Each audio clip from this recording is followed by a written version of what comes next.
can this phone work on the moon? Well, here we are, and my phone can float. Well, not exactly. Ooh. So back on Earth, see, the reason why you're watching this video is because your phone is connected to the Wi-Fi. And that's thanks to network towers that provide Wi-Fi and access to the internet, and there are a bunch of those on Earth. You can even check which one is the closest to you by going to the opensilly.org website and just put your location. Apparently there's one network tower very close to where I am. I don't see anything. And we all know that the further you are from the Wi-Fi router, the weaker your signal becomes. And that's the same with the network towers. The further you are, like in the more remote area you are, the weaker the signal becomes. So in your next vacation, try going to the most remote forest of the country and try to reply to your mom's message to tell her that you're safe. Yeah, your phone is going to be useless. So how does this relate on whether you can use your phone on the moon? Well, let me explain. The furthest from a network tower that your phone can be and have signal, it's about 45 miles. And that's only to capture signal.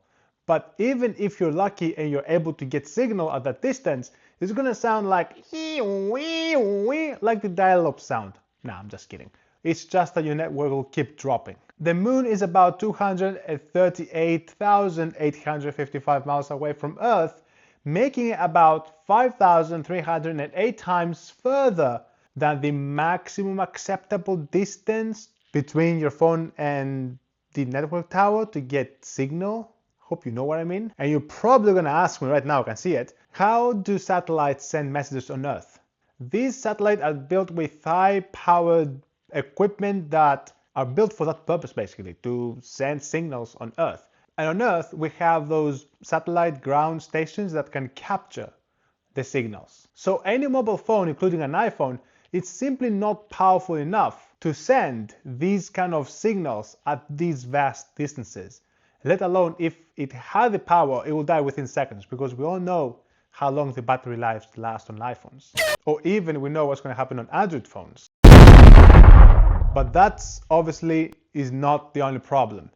The hardware inside your phone is simply not suited to work on space. Under direct sunlight, the moon's surface can reach to about 260 Fahrenheit, and during the night, under no direct sunlight, it can reach all the way down to minus 280 Fahrenheit. So we're talking about extreme temperatures, which the phone can definitely not handle. And yeah, you'll die way before you witness your phone exploding on your hand. Way before you upload the video on YouTube. And speaking of uploads, this is the 14th video of the 365 Project Challenge, where I post one video every day for 1 year. So now is the time for you to subscribe, otherwise I'll take your phone and send it to the moon. Well, maybe throw it that way, not this way, but anyway, you get the point. But if mobile phones cannot survive on the moon, how do astronauts use them on space? Well, they only use them inside the space station, where there's obviously breathable air and a stable temperature of about 60 to 70 Fahrenheit. So basically mimicking Earth conditions, except the gravity. But the gravity is not really causing any issues. It's the space. The extreme temperatures and all these things. So yeah, your phone will work in space, just not on the moon. Alright, I'll see you tomorrow. Subscribe.